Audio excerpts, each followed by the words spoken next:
What's up, Sky Squad? We are back in the building. Yes, indeed. It's your boy DJ Richie Skye back with another video. Let me send out a message to the texting community because I want them to be alerted. Now, I am getting a notification that the texting system support is down, so I'm not necessarily sure if you guys will get the text messages. But if you guys are showing up in the chatterization as we continue to go along, definitely shout me out and let me know where you guys are watching from, and I'll try to shout some people out as I possibly can. But I also want to make sure that I'm stage diving right into the news, and I don't want to make y'all wait any longer. Today we're going to be talking about Basketball Wives. We've got a couple of things to discuss real quick, before I let you guys go on this Good Friday. You know what I'm saying? We got the ladies, former ladies of Basketball Wives, speaking out in support of your girl OG, exposing some things that, maybe we didn't really know. Maybe some things we kind of really did know. Maybe some things we forgot. Maybe some things we overlooked. You know what I'm saying? So we're going to be talking about those things. We got some updates from Tami Roman. We got your girl Royce Reed speaking out. And we have your girl CC speaking out as well. Now, with that being said, I see some of you guys coming in. Thank you so much for the love. I see y'all up in here trying to give y'all some love. Let y'all know I see y'all in that good chatterization. I appreciate y'all for stopping through. I appreciate all of y'all for stopping through. And we're going to talk about it. We're going to get into it real quick. Just want to show y'all some love real quick. Now let's get into the business. All right. So first up, we're going to go with our girl, Tami Roman. Now, Tami had some things to say in support of OG. Now, this is where OG posted the audio on her Instagram, right? And so some of you guys may have already seen this. And so that's great because you can join in on the discussion. But for those of you guys who haven't, we'll get to it here, okay? Now, I want to shout out our people over at the BBWT Inc. That's my people right there. So I want to show love to them and let you guys know where you guys can also find Basketball Wives Tea when I'm not on the YouTube. You know what I'm saying? You got some other places you can go visit. But here's what Tami Roman had to say. Tami says, OG, no one can tell you how to feel, and you have a right to express your truth. I spoke to you during the entire filming, and I witnessed firsthand your hurt and pain. Okay, so she knows what's been going on. And she, regardless of whether or not she was on the show or not, she continued to show love to OG, despite the fact that she was also friends with Shaunie at one point in time. Now, we do know that relationship is a little bit fractured at this point. And to be quite honest with you, this could be one of those reasons why. But she could also have her own reasons as well. You know what I'm saying? She says, I am so sorry that you have to continually be the target, even when all you want is peace. Toxic people love saying everyone else is toxic to avoid accountability.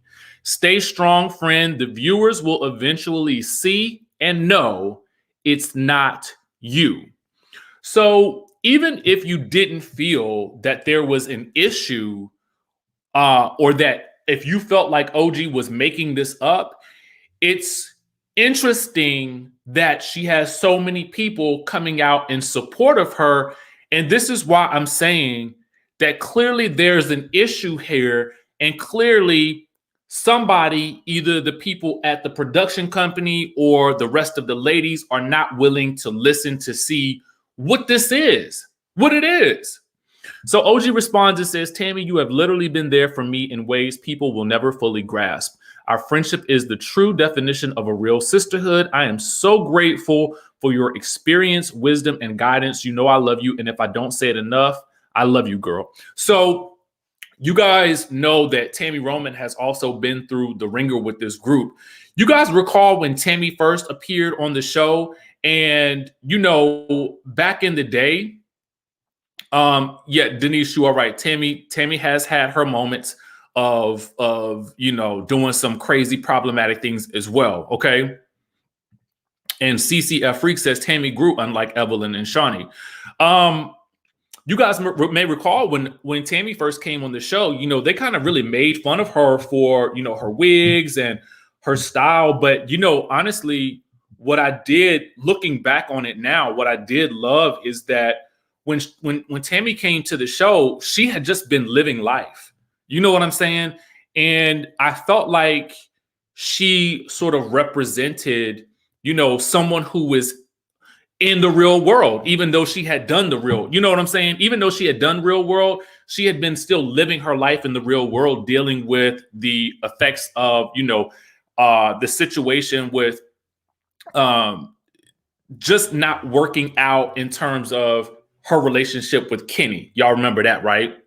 So to me, I felt like instead of really kind of embracing her and saying, hey, girl, let me hook you up with my stylist over here. I know that I felt like I heard that Shaunie had kind of done that in the beginning, but I just kind of feel like the other ladies really kind of went in on her and how she looked. You know what I'm saying? And I felt like we kind of got a little bit of that with OG as well. So I feel like Tami can relate to OG in that respect, in terms of not being invited into the collective by the rest of the group, you know? But yes, let me not overlook the fact that Tami too herself has engaged in some pretty problematic behavior. Y'all remember when she mushed Mika Claxton? Remember what she did to that girl? What was that girl's name? I cannot remember her name. She was only on one season, but poor little thing. She was just so delicate and gentle. She just couldn't handle it. She could not handle it. Okay. Now let's get back to the business. Okay. So then we have your girl Cece speaking out. Okay. So Cece says this. She also says, now, I just now watched only this episode and I'm not surprised. I miss you. I love you. And I am proud of you. Yes, it's what they do. Yes, it's what they've done many times to me. The amount of disrespect is unbelievable. Nothing was done to address what was done to me. Not one thing. Instead, it was amplified for entertainment and never addressed after the fact. What did the executive producer say about that, or anyone else to fix or address it? But this is not about me. This is about you, and I will always stand for you. Okay. So clearly, I believe that Cece is talking about when Evelyn called her what we can consider a racial slur. You know what I'm saying? I'm not going to repeat it here just out of respect for the situation, but we all know what she called her just last season. Okay. And nothing was done about that. And to be quite honest with you, I had it just jogged my memory that, oh my God, that did happen. She did use a racial term to when she called Cece that name. And so OG says this, exactly. After you will call that disgusting name, there was zero accountability or consequences, and that is simply not okay. What I love about our friendship is that we truly love and support and respect each other. When you actually take the time to get to know someone and talk through any discrepancies, all per judgment goes out the door and real bonds develop. Love you, girl. Solidarity is everything. So, you know, looking back on that moment when Evelyn called Cece that name, you know, there was obviously a failure to really provide any level of accountability or punishment, I should say, with regards to that. And you don't have to listen. I don't have to dislike Evelyn to know that was wrong. That was really, really, really wrong and really, really, really bad. You know what I mean? And so it's hard now to watch her, cry tears of, that's not me, but that's what you said. So that is what you exhibited. You know what I mean? So yeah, I mean, it's a difficult place to be in. But that's what you did. That's what you did. You called her that name. And I don't know why, and maybe the audience did, have, maybe there was some backlash that we didn't know about, but it doesn't seem like there was. Okay, it doesn't seem like there was. So then we have your girl Royce Reed speaking out, and Royce Reed gets very, very specific about some things that were apparently supposed to be happening. She says this, and I gotta open up my let me open up my notes real quick because I can't see that top line. Give me 1 second, y'all. Okay, she says, I really wanted to stay out of this because it's a chapter in my life that I wanted to keep closed. Even after they canceled the throwback love viewing episodes a few of us recorded during the pandemic due to the Black Lives Matter movement. Thank you, Steph, for the super chat. Okay, let me get back to it. She says, although I feel like it was canceled as a cover-up, I truly felt a page was turning and they were going to address the issue seriously, and they did not. So let's point out a couple of things here that your girl Royce has given us, right? Apparently, there was some type of throwback episode that they were going to be showing at some point during the year where the ladies were commenting on the episodes. So I don't know if you guys watch the Bravo shows where they kind of do that. They did that with Sheree and Dwight, you guys may recall from last week for Real Housewives of Atlanta. So obviously VH1 had done something very similar, or the production company, whoever it was.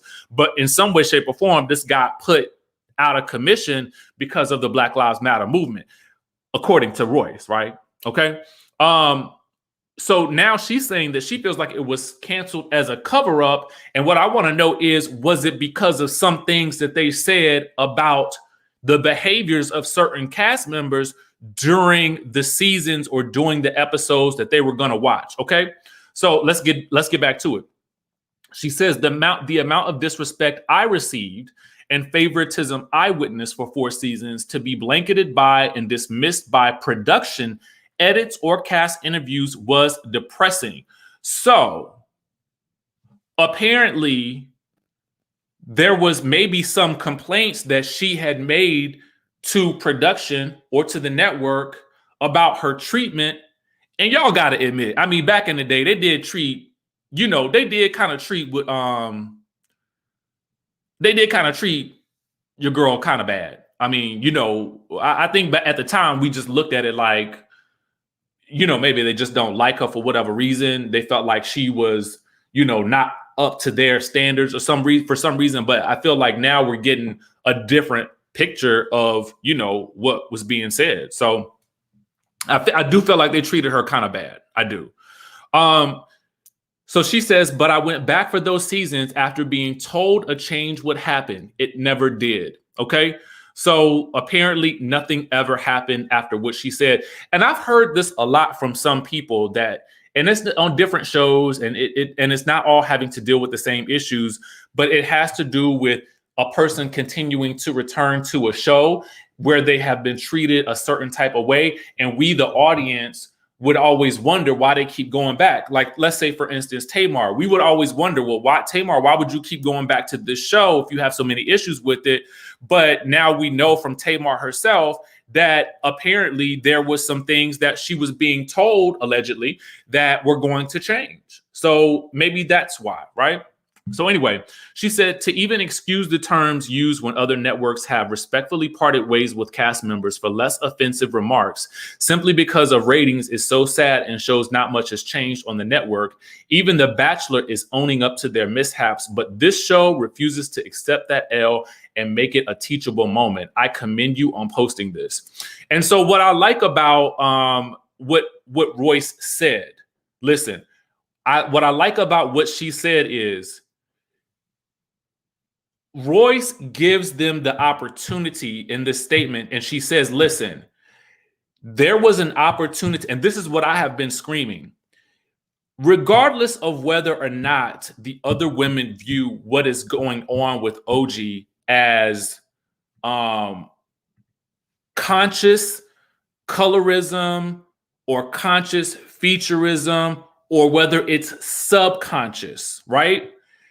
What I'm saying is, and I feel like what Royce kind of alluded to was opening the door to having the discussion amongst the group to come to a better place to understand what someone may be experiencing as a result of the way the group is currently functioning, right? And I know this goes into, I think it's a little bit of sociology as well, but, or at least social, understanding social constructs. And I know this is getting a little deeper than what we would normally talk about, but I think you have to look at how groups function and where there might be a failure to support fully every aspect of person that comes into a particular social circle or friend group, right?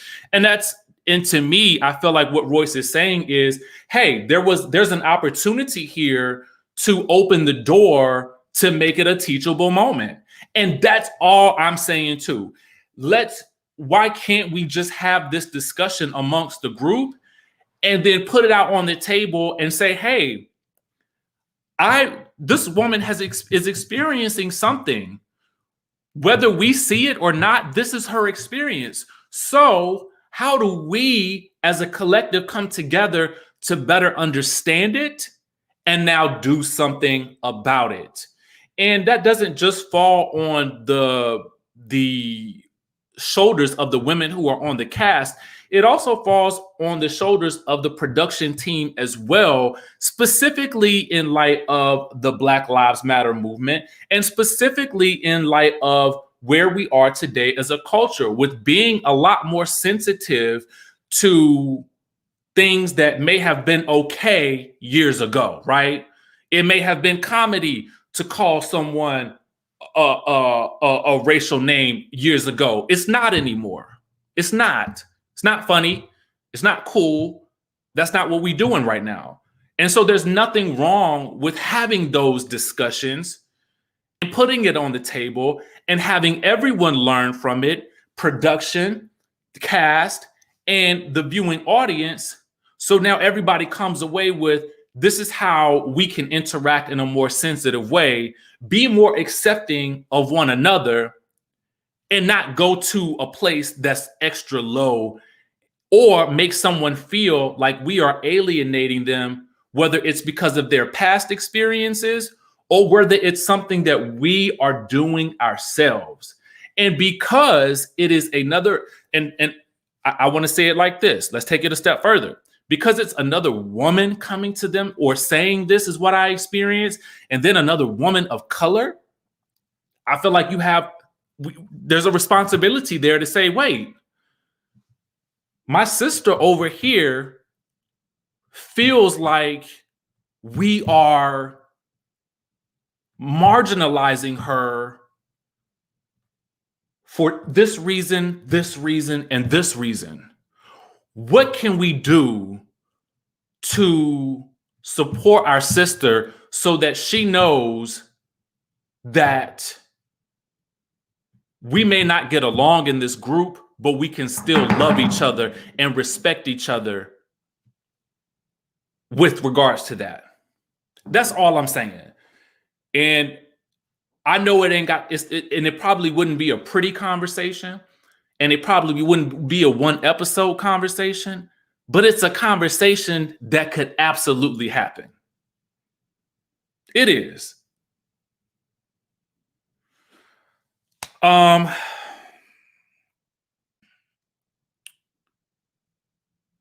Let's see here. I'm just reading your comments real quick.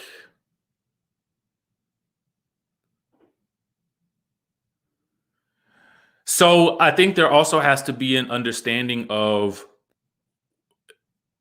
what Mountain Kitty, you say this was so good right here. Mountain Kitty says you can't run a business allowing your employees to be bullied. You can't.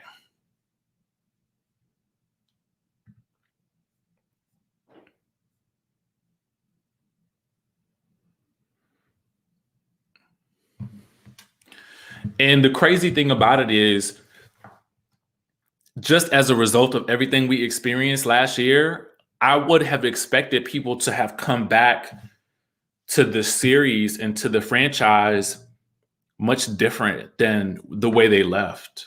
You know what I'm saying? So I don't know. I don't know. You know, it'll be interesting to see. I'm going to give the show a chance because I'm hopeful that we'll see something different as time goes on. And while I do understand that the network and the production companies, they like, maybe I don't want to say like, they know that drama gets the ratings. I just think it's better when the drama these days